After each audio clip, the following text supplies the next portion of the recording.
Good morning everyone, my name is Andrea Grimaldi and today I'm going to talk about my work called Probabilistic Computing with Parallel Tempering for Hard Optimization Problems. The foundations of this work lie in the Ising model, which is a mathematical model originally conceived to simulate ferromagnetic behaviors. So how does it do it? We use a periodic lattice where each cell represents a spin, which is discretized, so that it can only assume values of either +1 or -1. This model is very general and it is applied to a wide variety of problems, from ferromagnets to optimization problems. The most fundamental equations of the Ising model is its Hamiltonian. It is composed of two elements. We have an interaction element, which represents the interactions between the spins, and an external field component, which represents the external fields that acts on each spin. Now, a very interesting part of the Ising model is the fact that it also depends on temperature. When we have a high value of the temperature, then the interactions and the external field have a smaller role into determining what the values of the spins are. So we have a high degree of fluctuations that change the values of the spins of the system. When the temperature is low, though, what happens is that the interactions and the external field are the most prominent aspect that determines the values of the spins.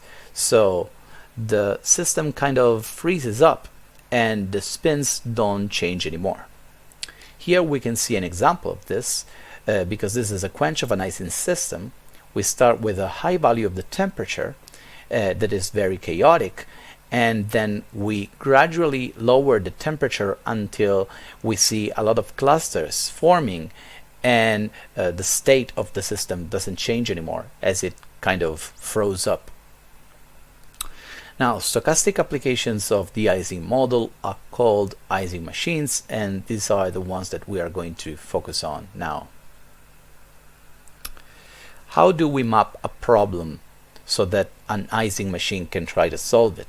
We have, first of all, to map it into a J matrix and into an H vector. Here an example of a max set instance that we are going to talk about later, that is transformed into a J interaction matrix and an H bias vector for probabilistic computing. So we have to find a way to map each problem into these elements. Applications of Ising machines can be seen in many more fields than just physical systems such as ferromagnets. We can see other physical systems such as lattice gases, spin glasses, CIs, and many more, of course. And we can see many of the optimization problems. Of course, there's max-sat, as we are going to talk about later, but there's also max-cut problems and even other problems. And we have other fields such as neuroscience and machine learning, where each neuron can be seen as a spin, and the connection between the neurons can be seen as the interactions between the spins in the J matrix. And this way the Ising machine becomes a Boltzmann machine, which is a type of stochastic recurrent neural network. Here we show a few Ising machines implementations that are usually aimed at solving optimization problems of some sort. So we have a bunch of coherent Ising machines, we have coupled oscillators that are based on Ising machines, and lastly we have probabilistic computing, which is the one that is actually used in this work. So what is probabilistic computing?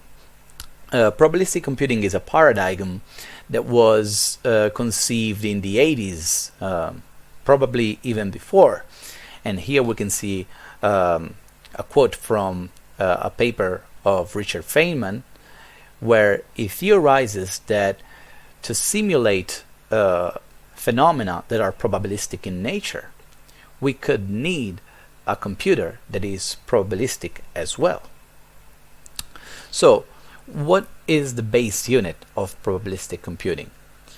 In the same way we have the bit in classical computing and the qubit in quantum computing, we have the pibit in probabilistic computing.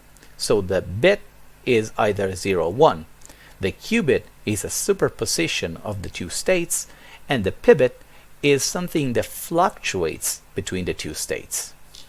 How do we represent this behavior in an ideal way? We can use this equation. It has two terms. One is the stochastic component, and one is the deterministic component. So the deterministic component has a dependence on this I, input signal value, and the higher this input signal is, whether it is positive or negative, the more deterministically the pibit is going to act.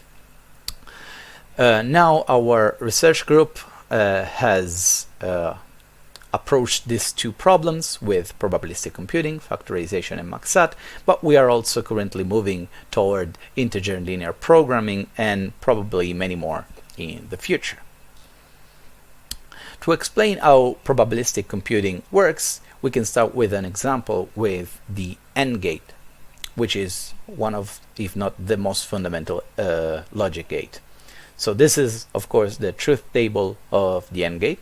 So 3 configurations that end up with 0 as the output and 1 that ends up with 1. We can get the Ising elements from mathematical theory. So we have now a J and an H. So we can actually use this with an Ising machine. And the probabilistic implementation of Ising machines uses these two equations. This one is the one I showed earlier for each pibit. But to calculate the input signal for each pibit, we have to use this equation. It resembles the Hamiltonian of the Ising model. We have two elements, so the bias, the external field, and the interaction between the pibits. And we also have a scaling parameter that acts as the inverse temperature. So the higher this is, the lower the temperature is. And what we can do is we can fix a certain pibit to a certain value by changing the bias in this vector. So if we want to fix the output bit, the output pibit to +1, we change this -2 to, let's say, a very high values +10, so that it behaves deterministically. And the other two pibits now needs to rearrange themselves so that they are compatible with the configuration of the output, and the only compatible configuration, if the output is +1 in an AND gate, it is 1 1, and it is the only state that is explored. But if we clump the output to -1, we now have 3 configurations that are compatible. But since this is probabilistic spin logic, this works as well. So the input pibits fluctuate between these 3 configurations with equal probability. So now, this is a pictorial representation of the same J matrix, and this is used later in the same image that I also presented in the first slides. Well, this is a potential empty J circuit that behaves the same as this ideal model. In this case, each pivot is represented by an empty J, which is some kind of experimental implementation of a tunable random signal generator. Another thing I want to talk about before presenting the results is parallel tempering. Parallel tempering is an algorithm that was initially used in Monte Carlo simulations using a Metropolis update.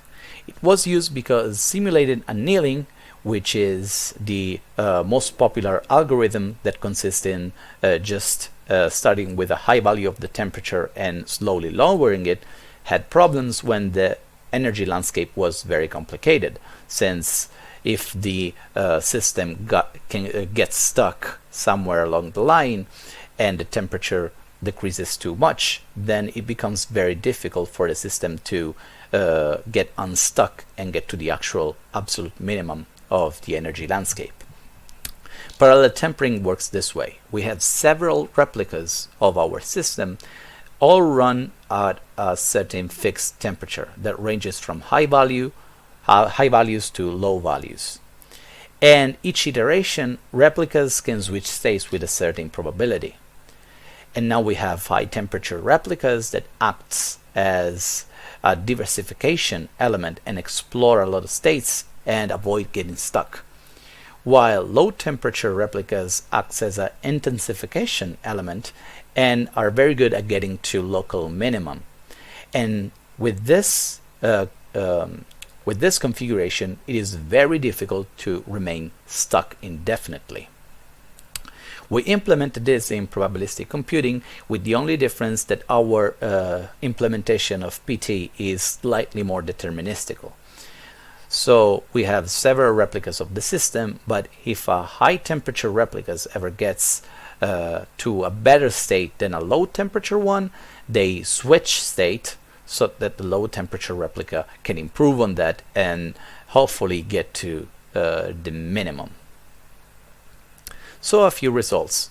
The first one is from MAGSAT. MAGSAT is a maximum satisfiability problem, and it is simply a Boolean formula in conjunctive normal form. So we have many clauses. Each clause is composed of literals in an OR relation with each other, and we want to maximize the number of satisfied clauses with a certain assignment of the variables. We start with a .cnf file and we get a Boolean formula. From a Boolean formula we can get to a circuit. Each clause is an OR gate tree which is connected to the relevant variables, and we can do that for each clause, and then we can connect all the clauses together with an AND gate tree, so that we can only have to clump this one pivot 2 plus 1 to force the entire system to maximize the amount of satisfied clauses. And if we have the logic gates, we also have the Ising elements, since we have the correspondence as shown before. And then we can apply this to hard problems. For example, now here we show the solution of an instance from the MAGSAT competition of 2016. It has 100 variables, 900 clauses, and it was encoded with 1900 pivots. And we actually got to the optimal, which is just 2 unsatisfied clauses in less than 600,000 iterations. Another implementation is factorization. What we show here is a very standard multiplier circuit where we usually put the input bits of the numbers that we want to multiply together, and we run this deterministically to get the product of these numbers. But if we implement this with probabilistic spin logic, we can use this circuit in reverse. We can choose a number that we want to factorize, and we can clump the output pivots to the number that we want to factorize, and then we run probabilistic computing. And what we get is that the input pivots will fluctuate between configurations that are compatible with the chosen output. And in this case, if we choose a number that can only be factorized into 2 primes, we only have 2 stable configurations, which are of course the 2 correct factors. And now we can see an implementation of this with a much bigger number. So it is a 25 bits number, which is very high for an Ising machine to solve, and it is correctly factorized in something like 250,000 iterations. So this concludes my presentation, and I thank you all for the attention. Goodbye.